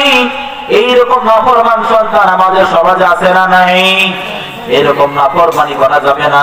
সবচেয়ে ভালো ব্যবহার আব্বা এবং আম্মার সঙ্গে করতে হবে। কেউ যদি আব্বা আম্মাকে সন্তুষ্ট করতে পারে, দুনিয়াও লাভ, আখিরাতেও আল্লাহ তাআলা মর্যাদা বাড়ায় দিবে। বলি সুবহানাল্লাহ। এক নম্বর দরুদের আমল ছিল, পিছনে পারা যারা পিছনে আসলেন আপনারা আবার শুনেন। এক নম্বর আমল কি ছিল? দরুদের আমল। যখনই বিছানার মধ্যে শুইতে যাব, সঙ্গে সঙ্গে কয়বার দরুদ পড়ব? কয়বার? 10 বার। আল্লাহ রাসূলের উপর যদি দরুদ পাঠ করি লাভ কি হবে বলেন দেখি? কি লাভ হবে?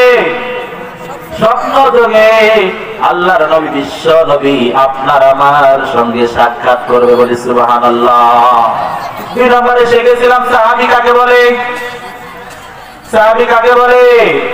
যে ব্যক্তি ঈমান সহকারে আল্লাহর নবীকে দেখেছে এবং ঈমান নিয়ে মৃত্যুবরণ করেছে, সেই ব্যক্তিকে কি বলা হয়?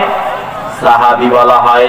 আর একজন সাহাবীর মর্যাদা এত, তাম দুনিয়ার পীর বুজুর্গ ওলিয়া উলিয়াদেরকে এক পাল্লায় যদি উঠায় দেওয়া হয়, সাহাবীর পাল্লাই ভারী হয়ে যাবে। বলি সুবহানাল্লাহ। মা বাবা এমন একটা নিয়ামত, যেই নিয়ামতের দিকে তাকালে আল্লাহ তাআলা দৈনন্দিন 100 কবুল হজের সওয়াব লিখে দেয়। এই নিয়ামত যতদিন আছে, এই নিয়ামতের নাফরমানি করব না। এই নিয়ামতের কদর করতে রাজি আছি ইনশাআল্লাহ। হ্যাঁ, রাজি আছি ইনশাআল্লাহ। সবাই রাজি আছি? মা যদি আপনার আমার জন্য দোয়া করে, বাবা যদি দোয়া করে, সেই দোয়া আল্লাহ তাআলা কবুল করে। আব্বা আম্মা যদি আপনার আমার জন্য বদদোয়া করে, সেই দোয়াও আল্লাহ তাআলা কবুল করে নেন। আল্লাহর নবী বিশ্ব নবী রাহমাতুল লিল আলামিন, বুখারী শরীফের হাদিস, বিশ্ব নবী রাহমাতুল লিল আলামিন বলেন, জন্মের পর মায়ের কোলে পৃথিবীতে 2টা সন্তান শুধু কথা বলেছিল। কয়টা সন্তান? কয়জন? একজন হচ্ছে ঈসা ইবনে মারিয়াম আলাইহিস সালাতু ওয়াস সালাম, আরেকজন হচ্ছে জুরাওয়াস ওয়ালা, আরেকজনকে জুরাওয়াস। আল্লাহর নবীর প্রশ্ন শুনে সাহাবীরা বলেন, ইয়া রাসূলুল্লাহ, ঈসা ইবনে মারিয়াম, ঈসা আলাইহিস সালাতু ওয়াস সালাম মায়ের কোলে কথা বলেছিল এটা আমরা জানি, কিন্তু জুরাওয়াস ওয়ালা কে? আল্লাহর হাবিব সাল্লাল্লাহু আলাইহি ওয়াসাল্লাম বলেন, জুরাওয়াস ওয়ালা হচ্ছে আশ্রমবাসী, সংসার ত্যাগী। সংসারকে ত্যাগ করে আল্লাহ তাআলার ইবাদতে সে ব্যক্তি 24টা ঘন্টা ইবাদতে মগ্ন থাকতেন। সে দুনিয়ার কোনো খেয়াল খুশি করতেন না, দুনিয়ার কোনো চাষাবাদ তিনি করতেন না, দুনিয়ার কোনো কাজ কাম তিনি করতেন না। সব সময় তিনি ইবাদতের মধ্যে লিপ্ত থাকতেন। আল্লাহর নবী বিশ্ব নবী রাহমাতুল লিল আলামিন বলেন, একদিন সে ইবাদতের মধ্যে লিপ্ত রয়েছে, এমন সময় তার মা তার দরজার কাছে যাইয়া তাকে ডাকতেছেন, জুরাওয়াস, জুরাওয়াস, এরে জুরাওয়াস। 3 বার ডাকতেছেন, জুরাওয়াস কোনো আওয়াজ দিতেছে না। মা রাগ করে চলে গেলেন। 2য় দিন আবার আসলেন। আসার পর সেই সময়ও জুরাওয়াস ইবাদতের মাঝে লিপ্ত রয়েছেন। এবার মা তাকে ডাকতে বলতেছে, জুরাওয়াজ, এ জুরাওয়াজ, জুরাওয়াজ বলে 3 বার ডেকে মা চলে গেছেন। 2য় দিন মা কোনো সাড়া পাইল না। 3য় দিন আবার এসেছেন। আসার পর সেই সময়ও তিনি জুরাওয়াজ ইবাদতের মধ্যে শামিল হয়েছেন। জুরাওয়াজ বলে আবার 3য় দিন আবার 3 বার ডাক দেওয়ার পর জুরাওয়াজ যখন কোনো সাড়া শব্দ দিল না, কোন আওয়াজ না পেয়ে মা মনক্ষুণ্ণ হয়ে সন্তানকে বদদোয়া দিলেন, আমি আল্লাহ তাআলার কাছে দোয়া করি, আমার আল্লাহ তোকে যেন বেশ্যা নারীকে না দেখাইয়া মৃত্যু না দেয়। বলি নাউজুবিল্লাহ। মা রাগ করে বদদোয়া দিতেছেন কি, যদি মৃত্যুর আগে পর্যন্ত হলেও আল্লাহ তাআলা তোকে যেন বেশ্যা নারী পতিতাদের মুখ না দেখাইয়া আল্লাহ যেন তোকে মৃত্যু না দেয়। আল্লাহ রাব্বুল আলামিন সঙ্গে সঙ্গে সেই দোয়া কবুল করে নিয়েছেন। এজন্য মা বাবা কখনো আপনি আমি যারা হয়েছি, কখনো মা বাবা হইয়া সন্তানের জন্য বদদোয়া করা যাবে? হ্যাঁ, বদদোয়া করা যাবে?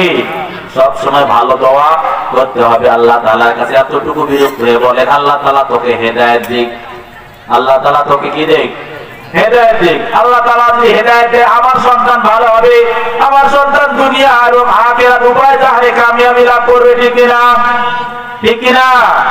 এজন্য মা বাবা হইছি আমরা যারা, আমরা কখনো সন্তানদেরকে বদদোয়া দেব না। মা রাগ করে বদদোয়া দিলেন, আল্লাহ তাআলা যেন মৃত্যুর আগে তোকে প্রতিটা নারীকে তোর সামনে হাজির করে প্রতিটা নারীকে না দেখাইয়া আমার আল্লাহ যেন তোকে মৃত্যু না দেয়। কিছুদিন পর দেখা গেল বাচ্চার দরবারে একজন পতিতা একটা ছোট্ট একটা বাচ্চা নিয়ে বাচ্চার কাছে গেছেন। রাজ দরবারে যাইয়া উপস্থিত হয়েছেন, রাজার কাছে বিচার দিয়েছেন। বাচ্চা নামদার ওই যে আশ্রমের যে ব্যক্তি জুরাওয়াজ, সেই জুরাওয়াজ আমার সঙ্গে অবৈধ সম্পর্ক স্থাপন করেছে। তার অবৈধ সম্পর্কের কারণে আজকে আমার এই কোলে বাচ্চা এসেছে। কিন্তু এই আশ্রমবাসী জুরাওয়াজ আমাকে মেনে নিতেছে না। বাচ্চা নামদার আপনি একটা ফয়সালা করে দেন। বাচ্চা বলতেছে আসলে কি জুরাওয়াজ এই কাজ করেছে? বলছে হ্যাঁ।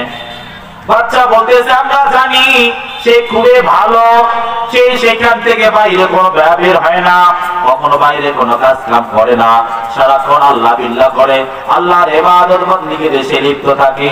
সে কখন এই কাজ করেছে? বলছে না, সেই আমার সঙ্গে এই অপকর্ম করেছে। বলি নাউজুবিল্লাহ। তাহলে ভালো হওয়ার সত্ত্বেও মায়ের বদদোয়ার কারণে কিছু একটু সময়ের জন্য আল্লাহ তাআলা তাকে বিব্রতকর পরিস্থিতির মধ্যে ফেলে দিয়েছেন, ঠিক না? হ্যাঁ, যদিও নির্দোষ। এরপরে বাচ্চা তার প্রজাদেরকে পাঠাই দিলেন, ওই ভণ্ড দরবেশের আশ্রমকে ভেঙে ফেলো, ভণ্ড দরবেশের আশ্রমকে ভেঙে ফেলো এবং ওই জুরাওয়াজকে আমার দরবারে উপস্থিত করো। জুরাওয়াজকে যখন উপস্থিত করা হলো, জুরাওয়াজ উপস্থিত হইয়া এবার বাচ্চাকে বলছে, বাচ্চা নামদার বুঝলাম না কি কারণে আমার আশ্রম ভাঙ্গা হলো, আমাকে কেন এখানে দেখা হলো, কিছুই বুঝলাম না। এবার বাচ্চা বলতেছে ওই যে মহিলার কোলে বাচ্চা দেখতে পাচ্ছ, এই বাচ্চা নাকি তোমার, তুমি অপকর্মতার সঙ্গে করেছ। এবার জুরাওয়াজওয়ালা বলতেছে বাচ্চা নামদার এটা কখনোই সম্ভব না, আমি কখনো ওই মহিলাকে দেখি নাই, আজকে সর্বপ্রথম আমি তার চেহারা আমি দেখলাম, সর্বপ্রথম আজকে তার চেহারা আমি দেখলাম, আমি তার সঙ্গে কখনো আমি মিলিত হই নাই। বাচ্চা নামদার সম্পূর্ণ এটা মিথ্যা তহমত, মিথ্যা অপবাদ আমার উপর চাপিয়ে দিয়েছে। বাচ্চা আমি ন্যায্য বিচার চাই। এবার মহিলা বলতেছে না না, ওই জুরাওয়াজের বাচ্চাই এটা। এবার জুরাওয়াজওয়ালা বুঝতে পারেছেন যে এটা নিশ্চয় আমার মা আমার জন্য বদদোয়া করেছে, আল্লাহ যেন বেশ্যা নারীকে না দেখাইয়া আমার মৃত্যু না দেয়। হয়তো আমার মায়ের দোয়া আল্লাহ তাআলা কবুল করেছে। এবার জুরাওয়াজওয়ালা আল্লাহ রাব্বুল আলামিনের কাছে সাহায্য চাইলেন। রব্বুল আলামিন এই বিব্রতকর পরিস্থিতি থেকে আমাকে তুমি হেফাজত করো এবং এই বাচ্চার জবানটাকে আল্লাহ তুমি খোলায় দাও। এবার জুরাওয়াজের দোয়া আল্লাহ তাআলা কবুল করে নিলেন। জুরাওয়াজওয়ালা বাচ্চাকে ডাক দিয়ে বললেন, হে বৎস, বলো তোমার পিতাকে। এবার দুধের শিশু মায়ের কোল থেকে চিৎকার মেরে বলতেছে, আমার পিতা আপনার আশ্রমের পাশেই একজন রাখাল। বলি সুবহানাল্লাহ। আপনার আশ্রমের পাশেই একজন রয়েছে কে? রাখাল। সেই রাখালের সঙ্গে আমার মা অবৈধ সম্পর্ক স্থাপন করে তার ঐরস্যজাত সন্তান হচ্ছে। আমি বলি নাউজুবিল্লাহ। তাহলে সম্মানিত হাজিরিন, কিছুটা সময়ের জন্য হলেও, যদিও ঘটনা বাস্তব নয়, যদিও সে মহিলার সঙ্গে অপকর্ম করে নাই, কিন্তু মায়ের বদদোয়ার কারণে সামান্য সময়ের জন্য আল্লাহ তাআলা তাকে বিব্রতকর পরিস্থিতির স্বীকার করেছেন, ঠিক কিনা? এজন্য মা বাবা হইয়া কখনো বদদোয়া দেব না, এবং সন্তান যারা আমরা রয়েছি, আমরাও পিতা মাতার অবাধ্য হব না। পিতা মাতা এমন কোনো কাজ করব না যে কাজের ফলে আব্বা এবং আম্মা রাগ করে আমাদেরকে বদদোয়া দেয়, ঠিক কিনা? তাকবীর, তাকবীর, লিল্লাহি তাকবীর, লিল্লাহি তাকবীর। জিকির করি লা ইলাহা ইল্লাল্লাহ, লা ইলাহা ইল্লাল্লাহ। জবান করে বলি লা ইলাহা ইল্লাল্লাহ, হাসবি রব্বি জাল্লাল্লাহ, মা ফি কলবি গায়রুল্লাহ, নূর মুহাম্মদ সাল্লাল্লাহ, লা ইলাহা ইল্লাল্লাহ। সবাই জবান করে বলি লা ইলাহা ইল্লাল্লাহ।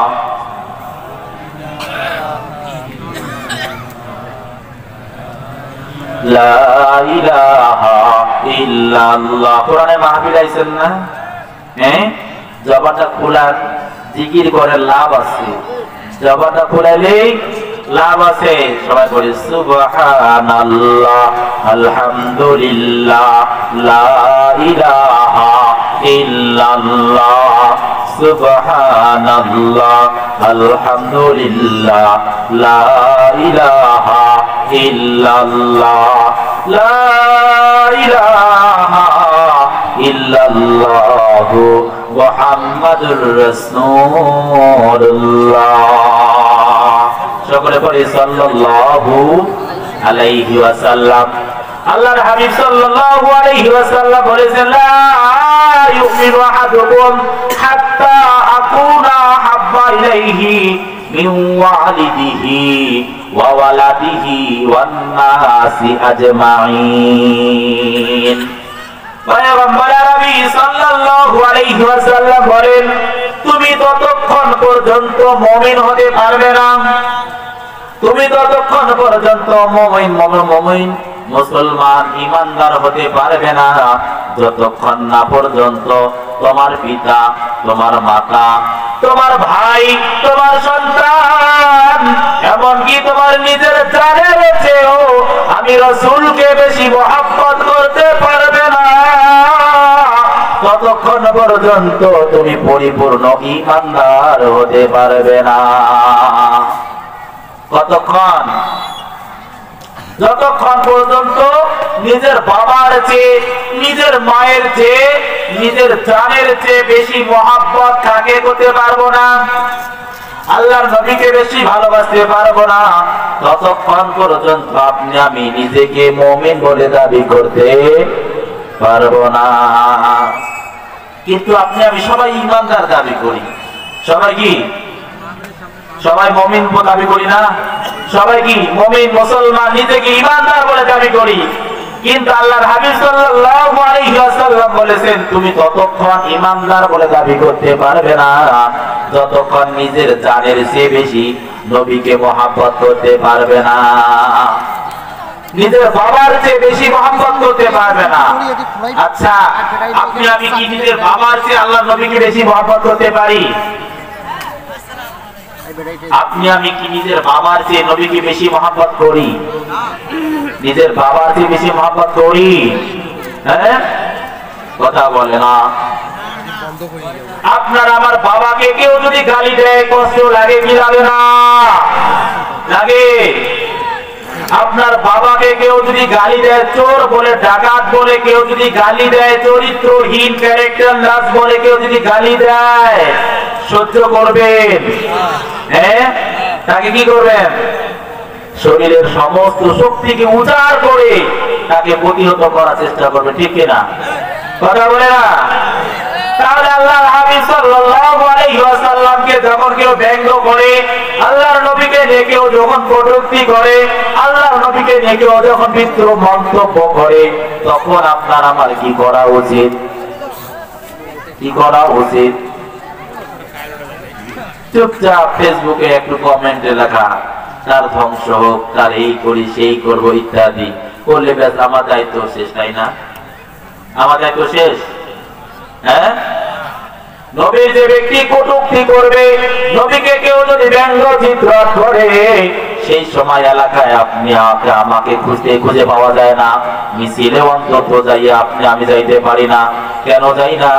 সেখানে পুলিশের ভয় থাকে, গুলি করবে, মৃত্যুবরণ করব। নিজের জানের চেয়ে নবীকে বেশি ভালোবাসতে পারলাম না, ঠিক কিনা? কিন্তু সাহাবা আজমাইন রাদিয়াল্লাহু তাআলা আলাইহিম আজমাইন কিভাবে ভালোবেসেছেন? আল্লাহর হাবিব যেমনি ভাবে বলেছেন, নিজের জানের চেয়ে বেশি মহব্বত করতে হবে, নিজের স্বামীর চেয়ে, নিজের বাবার চেয়ে, নিজের সন্তানের চেয়ে, নিজের ভাইয়ের চেয়ে, দুনিয়ার সমস্ত কিছুর চেয়ে আমি নবীকে বেশি ভালোবাসতে হবে। এই ভালোবাসার নমুনা আমাদেরকে দেখিয়ে গেছেন সাহাবা আজমাইন রাদিয়াল্লাহু তাআলা আলাইহিম আজমাইন, ঠিক না? উহুদের যুদ্ধের সময় আল্লাহর নবী বিশ্ব নবী রাহমাতুল লিল আলামিন উহুদের ময়দানে আল্লাহর রাসূলের দাঁত মোবারক শহীদ হয়ে গেছেন। রাসূল সাল্লাল্লাহু আলাইহি ওয়াসাল্লামের মাঝে যখন দাঁত শহীদ হয়ে গেছেন, সাহাবা আজমাইন রাদিয়াল্লাহু তাআলা আলাইহিম আজমাইন যুদ্ধের ময়দানে মুনাফিকের দল এইদিকে খবর ছড়িয়ে দিয়েছে, কুতিলা মুহাম্মদ, কুতিলা মুহাম্মদ, মুহাম্মদকে কতল করা হয়েছে, বলে নাউজুবিল্লাহ। যে কথা বলতেছিলাম, আল্লাহর হাবিব সাল্লাল্লাহু আলাইহি ওয়াসাল্লাম বলেছেন, ততক্ষণ পর্যন্ত তুমি পরিপূর্ণ মুমিন হতে পারবে না যতক্ষণ নিজের জানের চেয়ে, নিজের ধন সম্পদের চেয়ে আমি রাসূলকে বেশি মহব্বত করতে পারবে না, ততক্ষণ পর্যন্ত তুমি পরিপূর্ণ মুমিন হতে পারবে না। সেই দৃষ্টান্ত দেখিয়ে গেছেন কে? সাহাবা আজমাইন রাদিয়াল্লাহু তাআলা আলাইহিম আজমাইন। হযরতে আবু বকর সিদ্দিক রাদিয়াল্লাহু তাআলা আনহু আল্লাহর রাসূল সাল্লাল্লাহু আলাইহি ওয়াসাল্লামকে কি পরিমাণ মহব্বত করেছেন। সংক্ষিপ্ত সময় 5 মিনিটের মধ্যে শেষ করে দেব ইনশাআল্লাহ। যেহেতু প্রধান মহাপাশে চলে এসেছেন, তেনাকে বসে রেখে কথা বলা খুবই অন্যায়। আমি বেশি কথা বলবো না, 5 মিনিটের মধ্যে শেষ করে দেব। হযরতে আবু বকর সিদ্দিক রাদিয়াল্লাহু তাআলা আনহু আল্লাহর হাবিব সাল্লাল্লাহু আলাইহি ওয়াসাল্লাম সাহাবাদের কাছ থেকে চাঁদা চাইতেছিলেন, ও আমার সাহাবারা, তোমরা যে যতটুকু পারো তাবুক যুদ্ধের জন্য তোমরা সাহায্য করো। সাহাবা আজমাইন রাদিয়াল্লাহু তাআলা আলাইহিম আজমাইন তাদের সামর্থ্য অনুযায়ী যে যতটুকু পেরেছে আল্লাহর নবীর কাছে এনে দিতেছেন। হযরতে ওমর রাদিয়াল্লাহু তাআলা আনহু বাসার মধ্যে যাইয়া তার সমস্ত সম্পদকে 2 ভাগ করে, 1 ভাগ নিজের জন্য আর 1 ভাগ আল্লাহর রাসূলের দরবারে নিয়ে এসে উপস্থিত হয়েছেন। আল্লাহর নবীকে বলতেছে, ইয়া রাসূলুল্লাহ সাল্লাল্লাহু আলাইহি ওয়াসাল্লাম, এই যে আমার যা সম্পদ ছিল অর্ধেক আপনার দরবারে এনেছি, আর অর্ধেক আমি আপনার দরবারে এনেছি, বাকি অর্ধেক আমার বাসার মাঝে রেখে এসেছি। হযরতে ওমর রাদিয়াল্লাহু আনহু চলে যাওয়ার পর হযরত আবু বকর সিদ্দিক রাদিয়াল্লাহু তাআলা আনহু ছোট্ট একটা টোপলার মাঝে তার দুনিয়ার সমস্ত সম্পদগুলোকে নিয়ে এসে আল্লাহর রাসূলের কুদরতি কদম মোবারক এনে দিয়ে আল্লাহর রাসূল সাল্লাল্লাহু আলাইহি ওয়াসাল্লামকে বলতেছেন, ইয়া রাসূলুল্লাহ সাল্লাল্লাহু আলাইহি ওয়াসাল্লাম, এই যে আমার আজকের এখানকার দানের যতটুকু দিয়েছি গ্রহণ করুন। আল্লাহর হাবিব সাল্লাল্লাহু আলাইহি ওয়াসাল্লাম বললেন, হে আবু বকর, ঘরে কি রেখে এসেছো আর এখানে কি দিয়েছো? হযরতে ওমর রাদিয়াল্লাহু তাআলা আনহু বললেন, ইয়া রাসূলুল্লাহ সাল্লাল্লাহু আলাইহি ওয়াসাল্লাম, দুনিয়ার জাগতিক সম্পদ বলতে যা বোঝায় আমি আবু বকরের ঘরে আর কোনো অবশিষ্ট নাই। চিল্লায় বলে সুবহানাল্লাহ। তাহলে তেনার ধন সম্পদ যা ছিল সমস্ত কিছুকে তারা আল্লাহর রাস্তায় ব্যয় করেছেন। এজন্য আমাদেরকেও এই মাহফিলের জন্য, মসজিদের জন্য দান করা দরকার, আছে কিনা? আছে। আমরা যখন চাঁদা কালেকশন করার জন্য গিয়েছি, অনেক ভাই অভিযোগ করেন যে কোথায় আছে যে ইসলামে চান্দা করা শিখাইছে? আল্লাহ নবী কি কখনো কালেকশন করেছেন? আল্লাহ নবী কখনো কিভাবে মানুষের দাঁড়ে দাঁড়ে বেড়াইছেন? আচ্ছা, আল্লাহ রাসূল যদি দাঁড়ে দাঁড়ে না বেড়াইতেন, ওমর রাদিয়াল্লাহু আনহু, আবু বকর রাদিয়াল্লাহু তাআলা আনহু কিভাবে দান করেছেন? তাদের কাছে চাইছেন, তারা আল্লাহ রাসূলের কাছে এসে কি দিয়েও গেছেন। এই জন্য সম্মানিত হাজিরিন, আমি সংক্ষিপ্ত সময় যা বললাম ভুল ত্রুটি ক্ষমা করে সকলের জন্য দোয়া চেয়ে সকলের সুস্বাস্থ্য দীর্ঘায়ু কামনা করে আমার সংক্ষিপ্ত আলোচনা এখানে শেষ করছি। আসসালামু আলাইকুম ওয়া রাহমাতুল্লাহি।